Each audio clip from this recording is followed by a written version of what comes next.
Приветствую всех!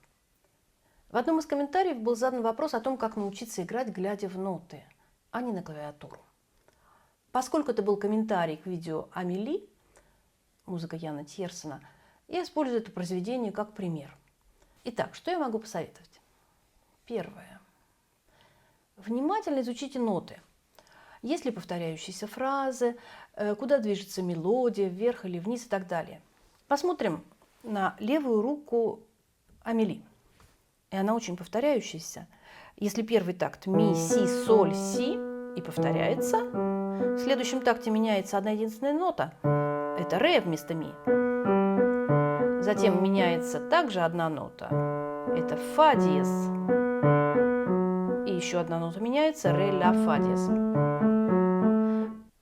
То есть мы совсем не должны перемещать левую руку. И играем в одной и той же позиции. Правая рука.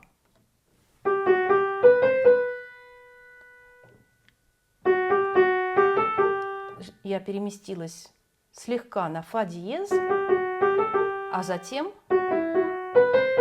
правая рука остается на тех же клавишах. Итак, анализировать ноты и посмотреть, как можно играть, не перемещаясь, не отрывая пальцы от клавиатуры. Попробуйте играть вслепую. Если кто-то может вам помочь и закрыть клавиатуру книгой, в то время как вы играете, вы будете удивлены, потому что вы, тем не менее, сможете найти нужные клавиши без того, чтобы их видеть. Следующий совет. Зафиксируйте ваш взгляд на нотном тексте. Опять же, если кто-то может вам помочь, перемещая карандаш и следовать вашей игре. Так вы будете видеть, в каком месте, в каком такте вы находитесь. Я думаю, что игра по нотам похожа на чтение книги. Мы же не читаем каждую букву отдельно, а видим слова и даже целые фразы. Но вспомните, как же вы сами учились читать. Это были простые тексты. И поступите также с чтением музыкального текста. Возьмите очень простое произведение и сыграйте его, не отрывая глаз от нот. А еще лучше сыграть целый сборник. Простые, очень простые пьесы, которые не вызывают чрезмерных усилий. И смотреть в ноты. Следующий совет. Нужно просто привыкнуть к клавиатуре.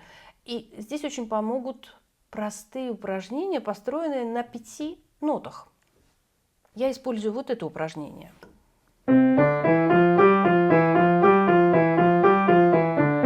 И так далее. Поиграйте правую руку, глядя в ноты, левую руку.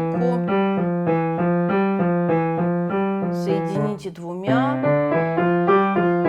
Следующая часть более сложная, и тем лучше.